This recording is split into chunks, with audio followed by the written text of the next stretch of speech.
and welcome back to What's Your History, the podcast that covers all areas of history and archaeology, no matter how big or how small, how well known or how niche. Today's guest was Lucy Rule. She has an MA in Museum Studies, and she spoke with us about Edward I and Caernarfon Castle. This was a very interesting subject for me because I don't know much about Welsh history or even any of the earlier kings, to be honest, so I found this a very fascinating subject and I hope you do too.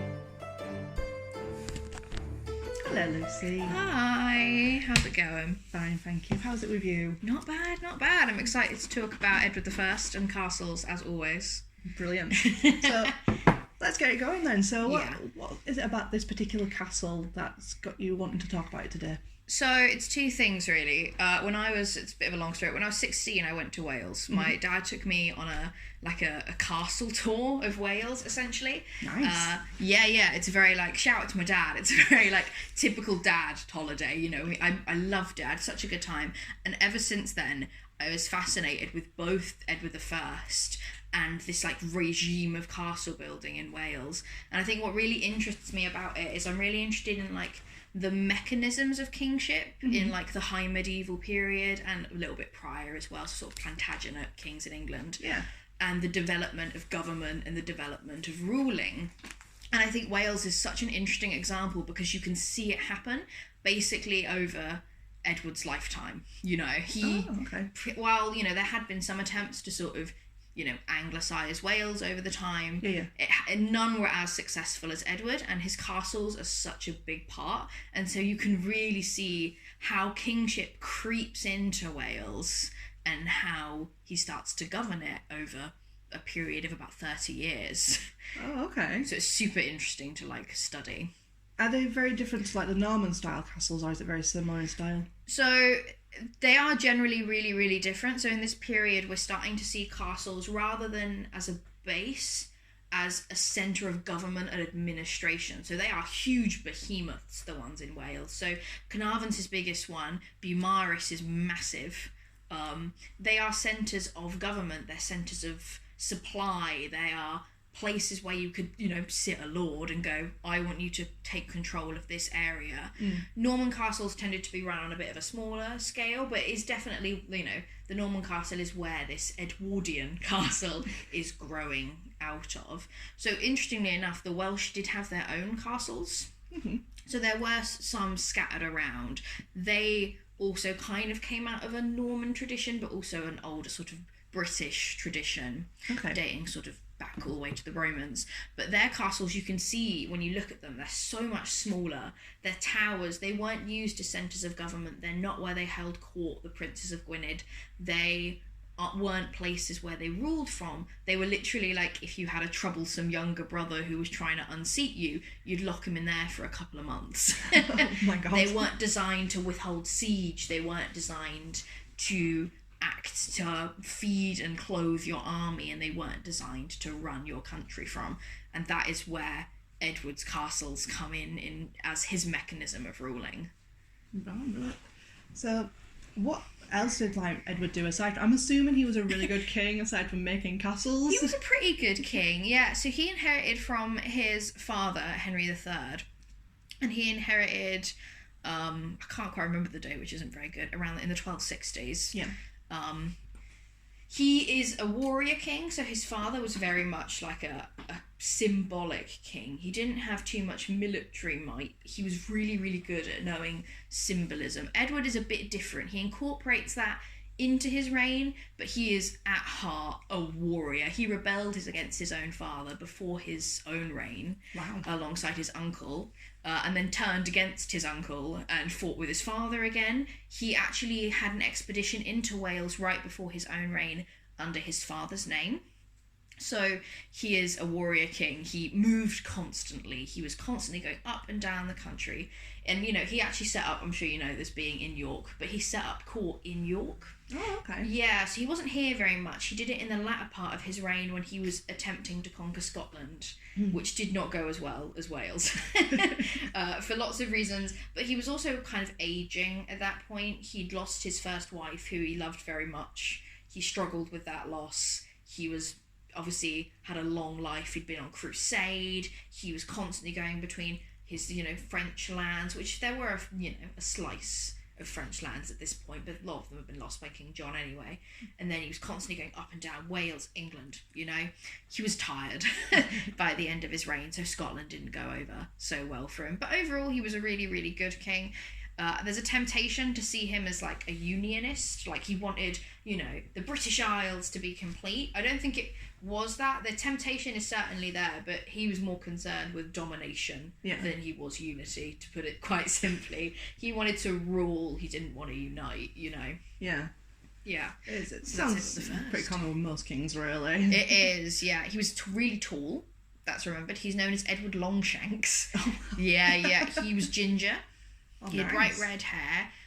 We think he had a condition where he had a droopy eyelid, which would have sort of, like, he would have seen it in times of stress or when he was tired, his eyelid would have drooped. And he's recorded as being very handsome. He had 12 children.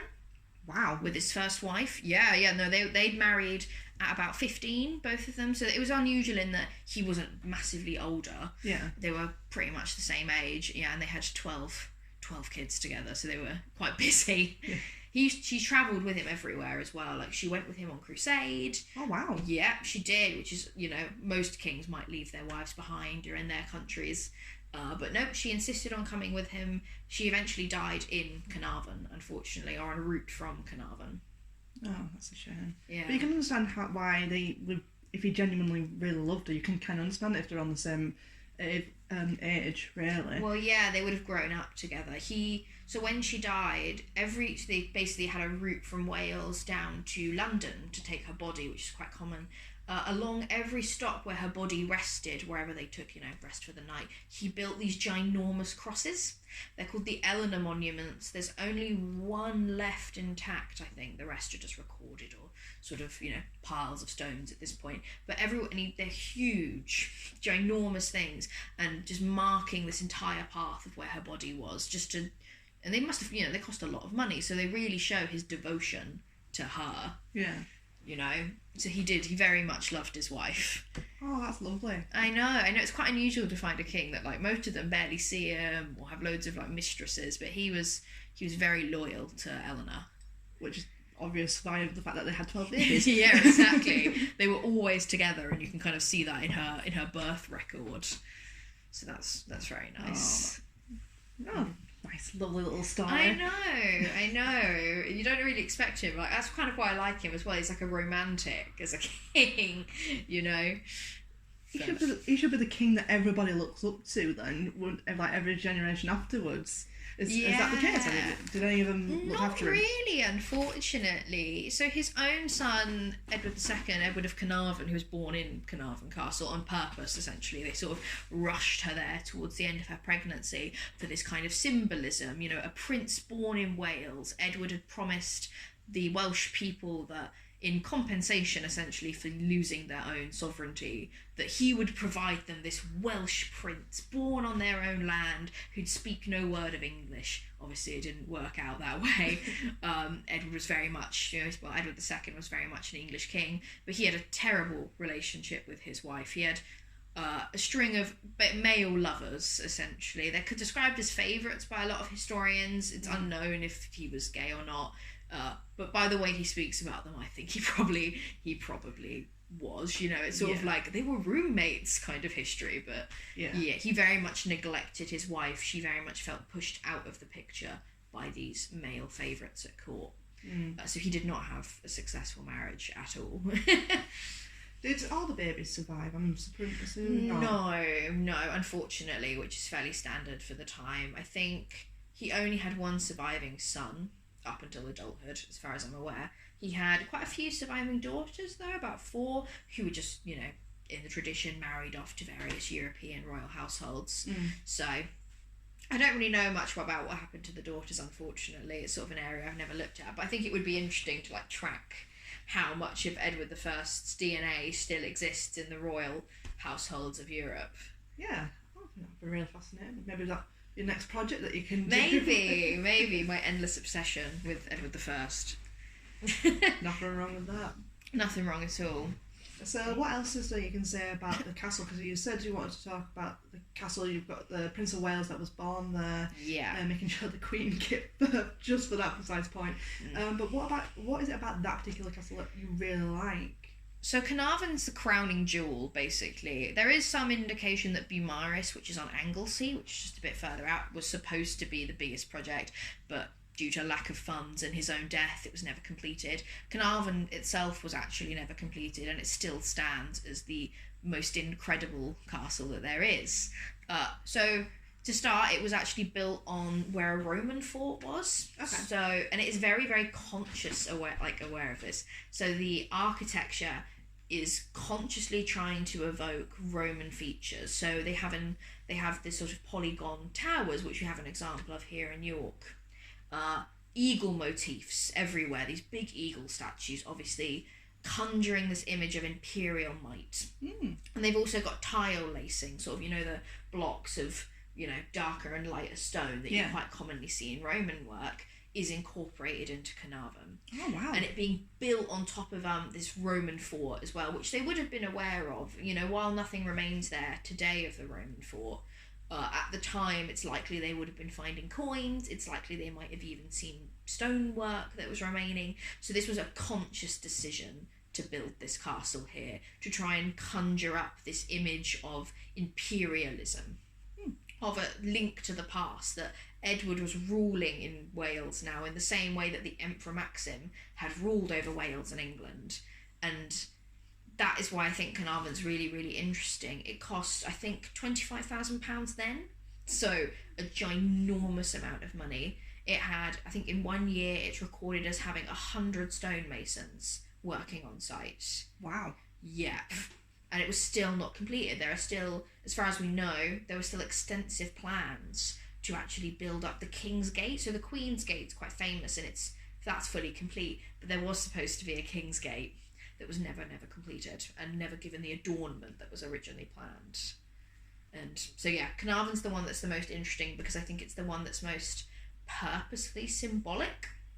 A lot of them were a lot of the other sites, so particularly Harlech and Criceth, which are also in North Wales, which is where the Princes of Gwynedd were based in the period of the conquest, are cannibalised out of Welsh castles. So what they've done is they've moved in, they've taken apart these Welsh castles, used the foundations, and built English castles on top of them. They are utility.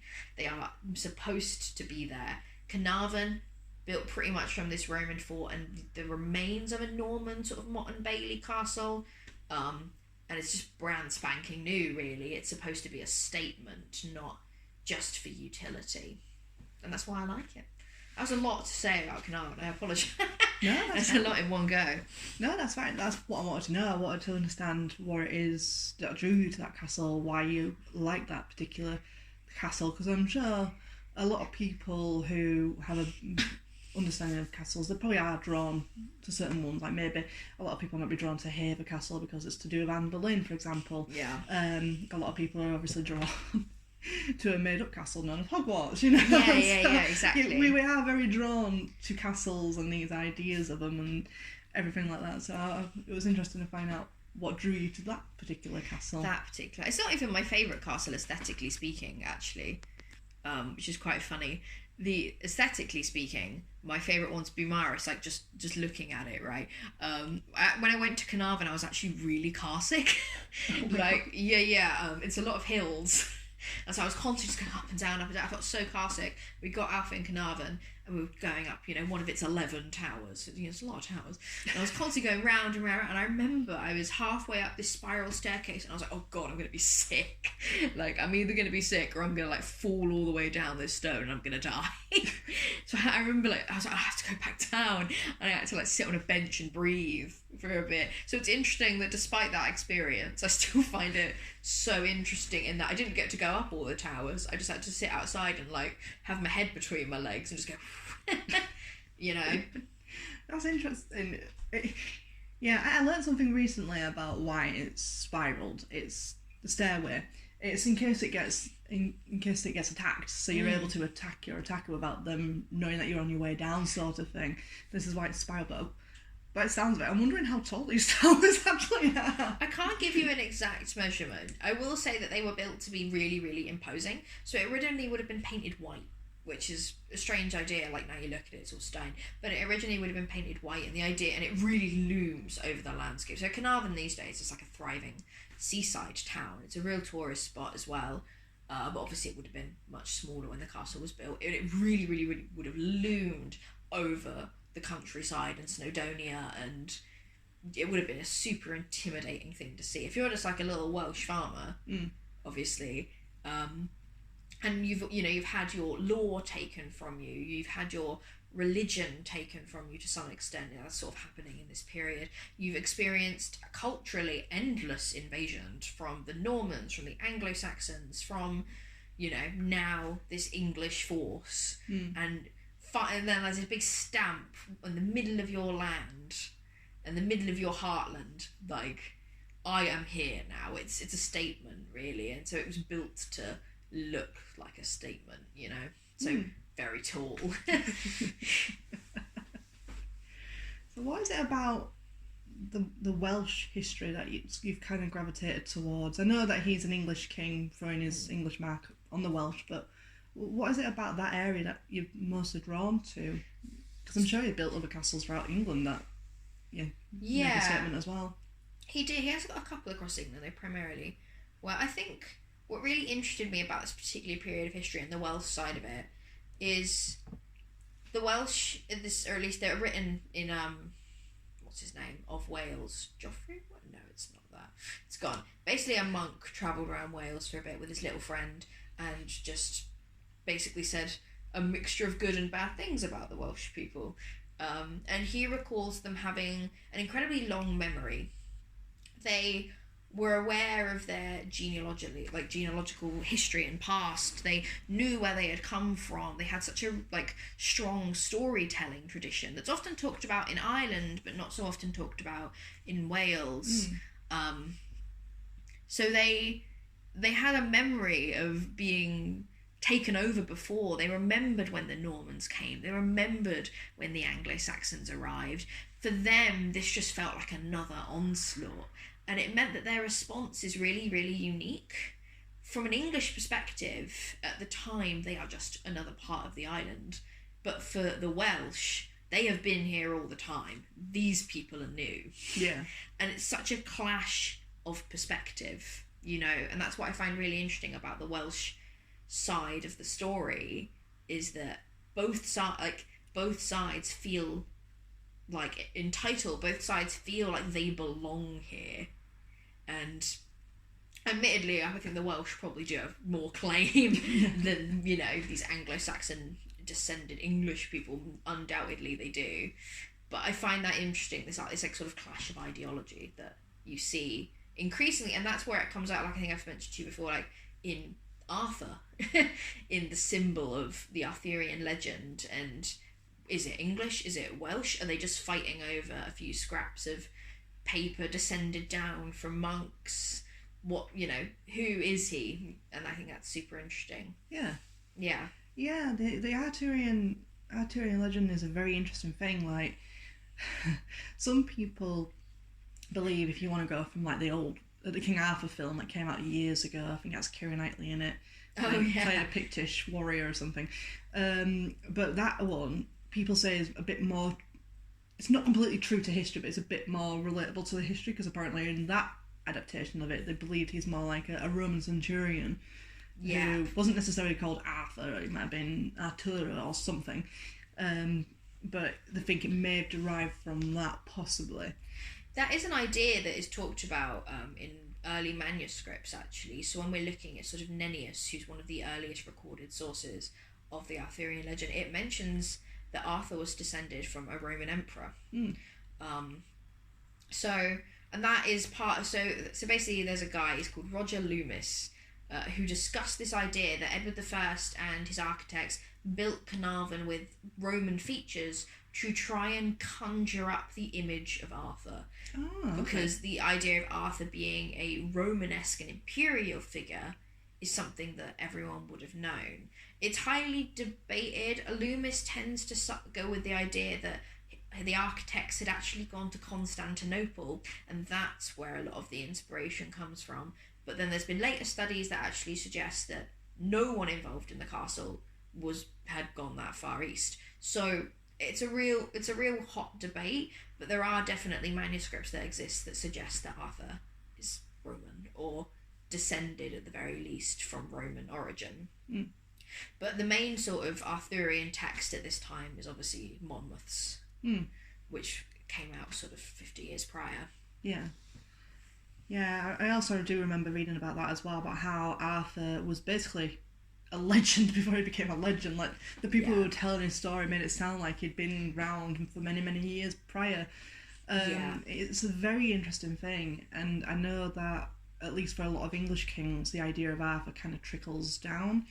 Henry VII, for example, he was so obsessed with it that he called his first son Arthur after it, to prove that he was... Exactly. Yeah.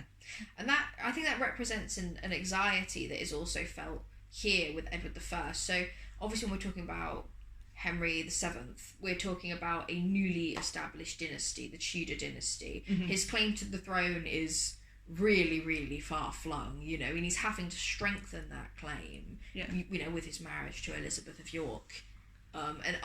Calling his son Arthur is just another way of establishing I am meant to be here. Edward I is feeling those same tensions. So he's a Plantagenet king. The Plantagenet Empire used to stretch from England all the way into huge sections of France. So, like Anjou and Aquitaine, huge sections. Unfortunately, they're all pretty much gone at this point, apart from some slices of Anjou.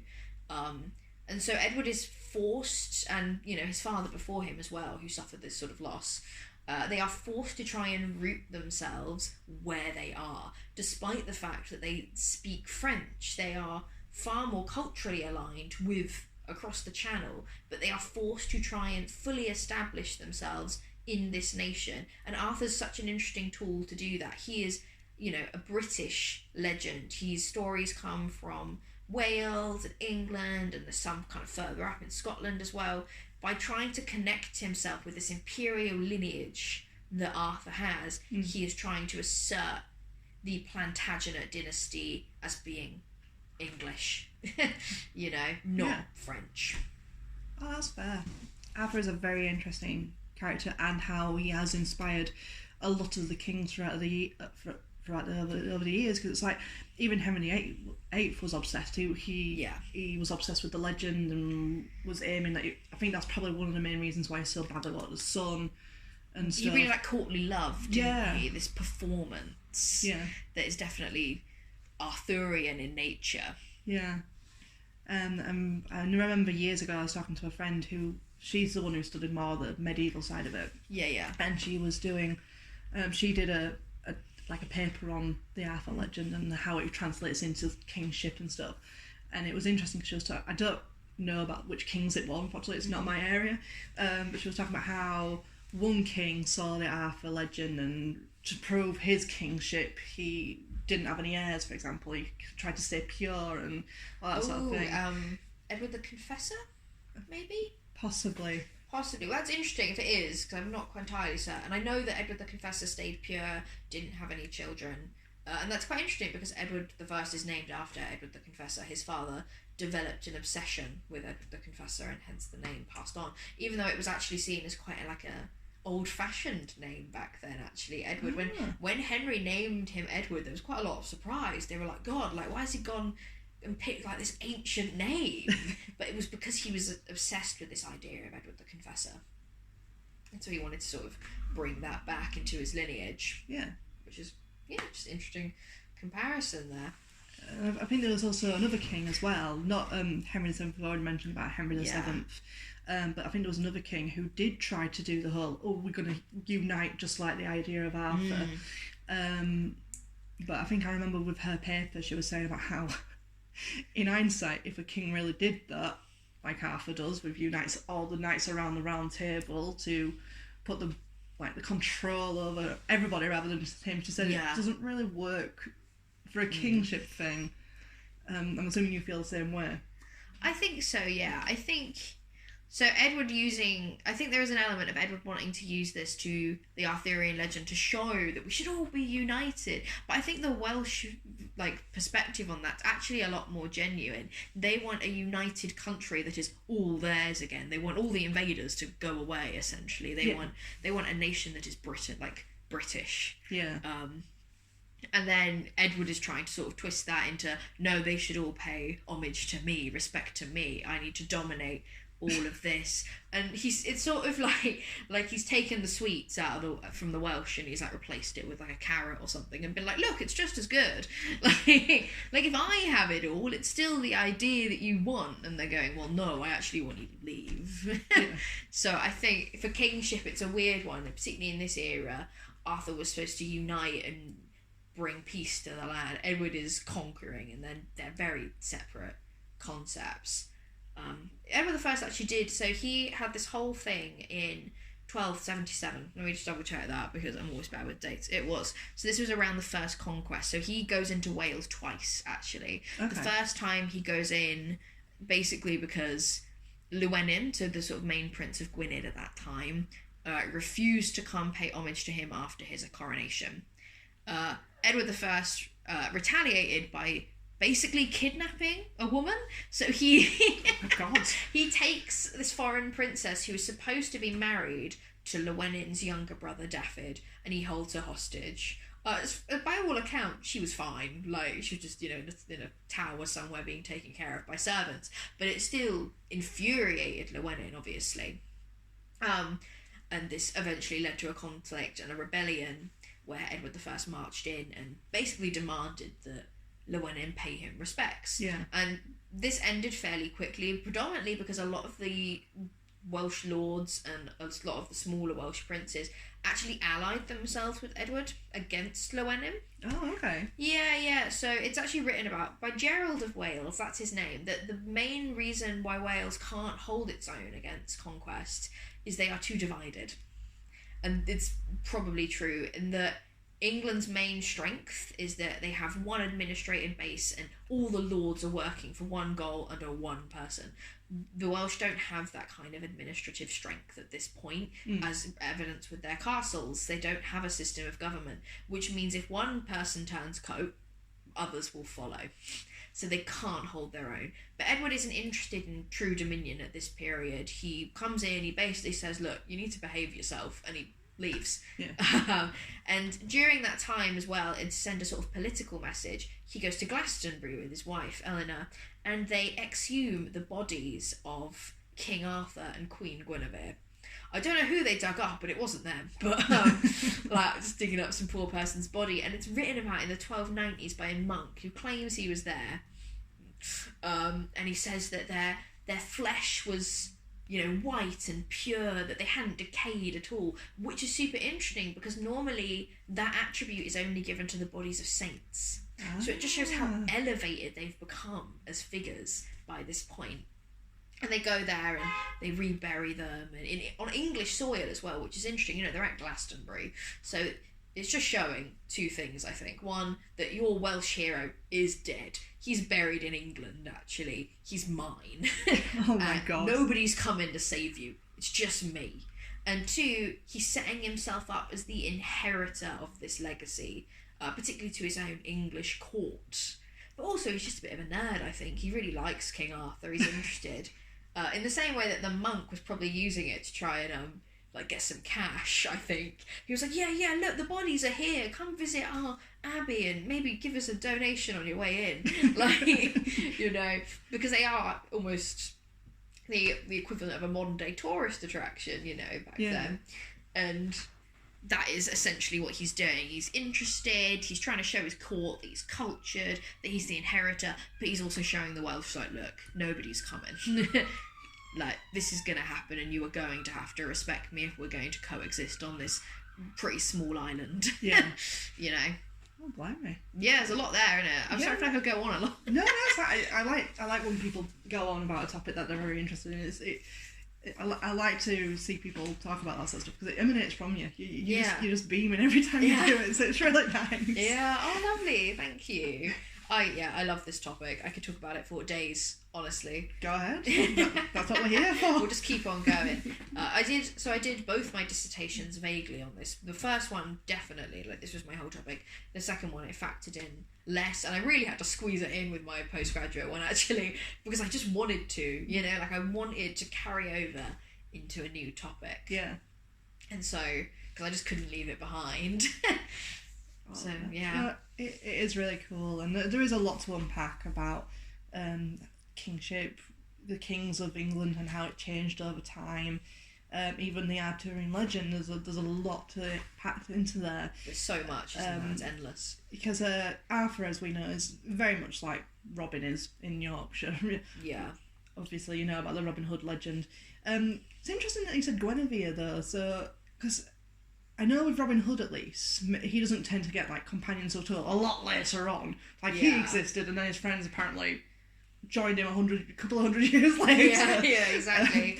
Has it always been, like, a Arthur and Guinevere thing, or did Guinevere she just appear? is a later invention from Geoffrey of Monmouth, as far as I'm aware. I don't know exactly, but she is most definitely a later invention. In the same way that Lancelot's basically French fan fiction for Arthur. Like, the French wanted in, essentially, so they wrote in this character. Oh yeah, they were best mates. I think Guinevere is predominantly there because of ideas about what a woman and a queen should be. And that also very much, I didn't get to look into this very much because, you know, there's only so many hours in the day and I couldn't fit it all in the end, but this comparison between, you know, Queen Eleanor, his own wife, and the beautiful and, you know, pious Guinevere, the unfailing Guinevere, you know, this the idea of the medieval lady, sort of lovely and delicate and, you know, you get what I'm saying. Yeah. And it's interesting because, you know, when he built all those crosses and stuff with all that money, and I think he was trying to somewhat say that, you know, look at my queen, she was incredible, she was everything that she was meant to be, she was my Guinevere. Well, yeah, and it's quite interesting because she really didn't fit into this ideal of what a medieval woman should be. People at the time, before her death, she's one of these women that's been glamorized or, like, exalted after her death, but during her life, people found her a right pain. Oh, okay. Yeah. I mean, Edward obviously loved her, but they were sort of a real power couple. So Edward would demand, for various reasons, that lords give up their estates, and she'd take them over. So she was very, very good with numbers. She owned a huge amount of land that he gifted to her to manage, essentially. She was the wealthiest woman in England. My goodness. Yeah, so so he wasn't too interested in the finance side of it. She did it. She would take control of these estates. She would manage the land, and she took hold of the royal treasury while he was off fighting wars. And I think it's interesting how he basically runs out of money after her death. Because he can't monitor it. Because he can't. He's actually, so he does marry again much, much later, and he's a lot older. He has a French bride. Who's about 15 actually, which is a bit ugh. But and he's like he's in his 50s at this point. But part of that was motivated by money. Yeah. He needed the funds from this. He had to make. He was also dealing with France in his later years. He has to make peace with the French king because he just can't afford to manage a war in France and a war in Scotland. He just financially can't do it. Caernarfon isn't finished. Beaumaris isn't finished because he just ran out of cash. But while she was alive, she was on it. But that was very much against the medieval idea. Women shouldn't be dealing with money or property. That's a man's job. But nope, she did it all. So there we go. Interesting lady. Yeah, very interesting. That I can just like imagine it going, right, so I want a castle, right, and I'm shit with money, so here we go. Do you want to take over that bit? It feels like such a natural partnership between them. I think that's what attracts me to them as a couple. It feels like, you know, they married, it was arranged, obviously, and they just came to, like, just bloomed together in a way. You know, he came to his full power as this warrior king. She was always there supporting the financial side. They were a real double act in that she followed him everywhere. You know, as to crusade. She was constantly, they had loads of kids, like they were clearly inseparable. So it was a real blow to him when she died, and that's when he started to run low on funds as well. Because I just don't think he could manage it as well, even with his team of advisors. Yeah. Oh, no, that's really cool. Yeah, I know. She's really cool. I wish I had more time to do more on her, actually. I sort of ran out of space in the dissertation, but if I had my way, I'd have a whole thing on her. I'll do it. I think you should. I think you should write a book or something about it all. Oh my god, I would. Honestly, it would be so long. It'd be massive. Because you can just go on and like for my second dissertation, I did about modern heritage, and I looked at Caernarfon Castle as in the future of it, and what does it mean today, and what does that mean for Welsh and British relations in the modern world? You know. And a lot of so there was a recent survey, and a lot of Welsh people see Caernarfon Castle even now as a symbol of English dominion. Oh, right. They really do, and and that's exacerbated by political issues between the two nations over years. You know, I think there is a case of a town essentially being absolutely demolished to make way for a a reservoir. Oh, okay. Yeah, so I can't quite remember the city, but there's an English city, needed water, and so the British government were like, this is like probably in the 80s, the British government were like, oh yeah, so we're just going to destroy this whole Welsh town, and we're going to build a massive reservoir here so that we can supply water to this English city. And there was a massive protest, and it happened anyway. Because obviously, like, in the English political system, England is often more valued than the other nations. We're not that great. We're not that great, we're not. And I think, so Caernarfon Castle is still seen that way, which is super interesting even now. Even though it brings in, like, a lot of tourism for the city, and the people that run Caernarfon Castle, they often try and capitalise on this sort of fairy tale image that I think Edward I was trying to capitalise on in some ways, just in a different way, you know. I should be here, I'm dominating you. Whereas nowadays it's like, oh look, dragons. But they had this whole project where they did like massive dragon statues and create your own dragon holograms for kids and all this stuff to try and get people through the door.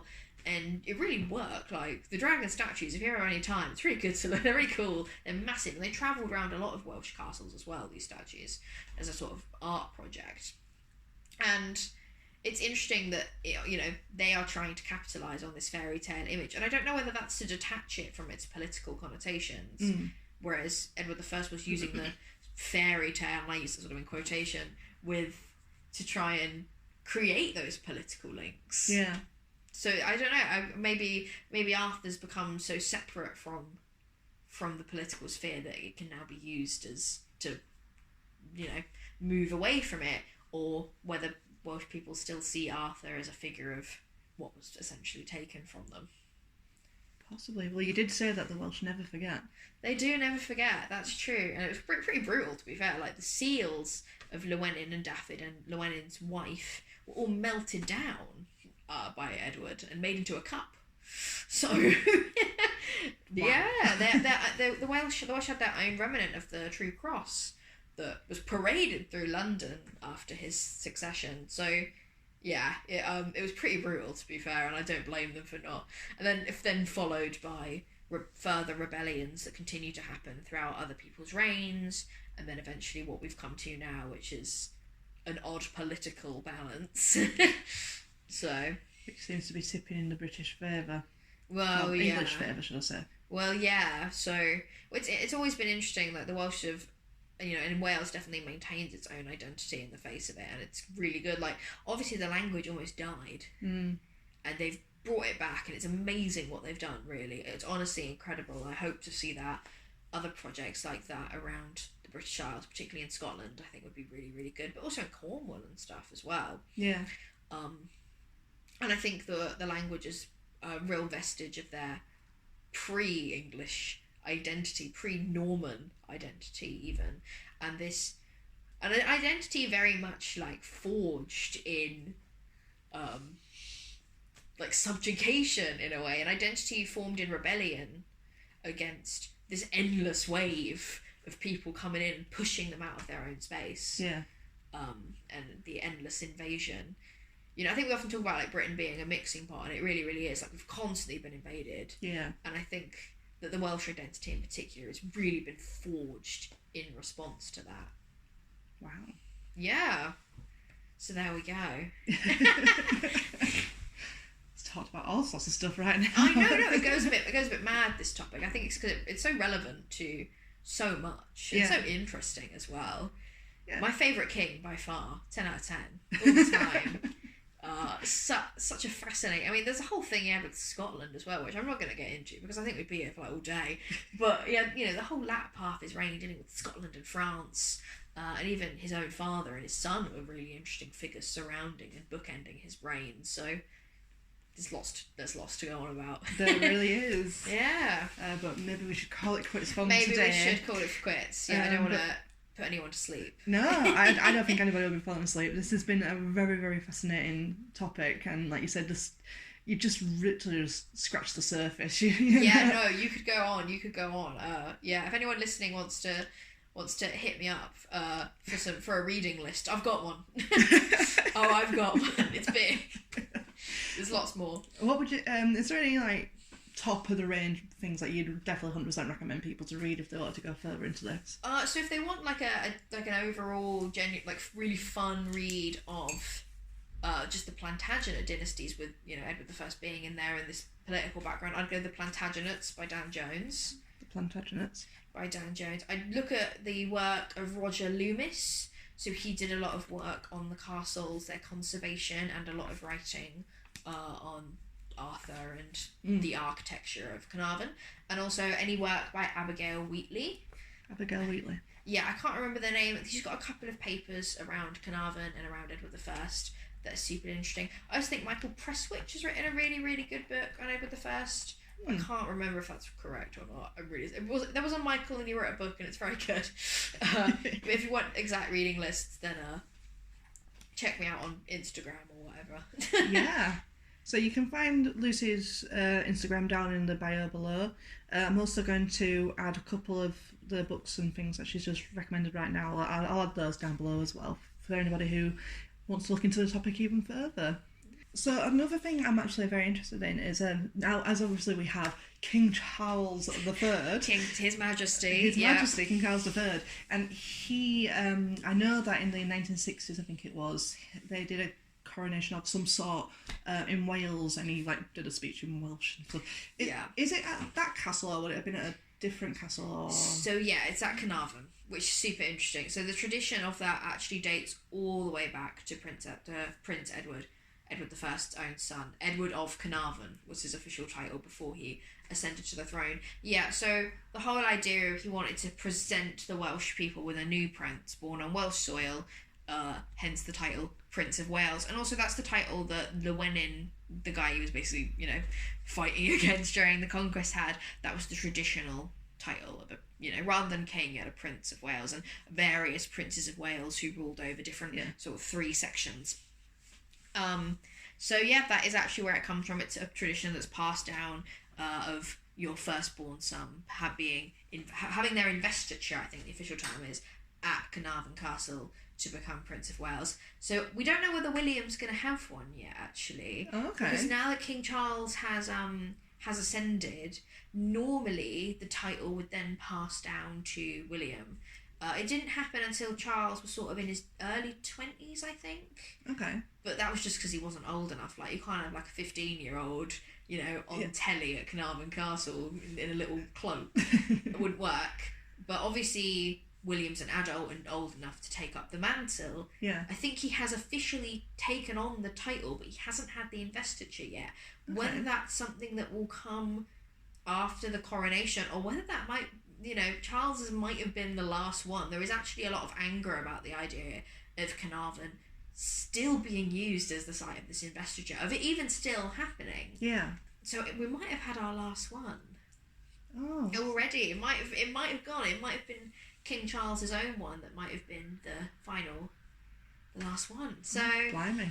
Yeah. So we don't know really. Oh my goodness. I do know that William speaks Welsh. Oh, that's good. Yeah, Charles made sure. He was like, if he's going to be Prince of Wales one day, he needs to speak fluent Welsh, and he does.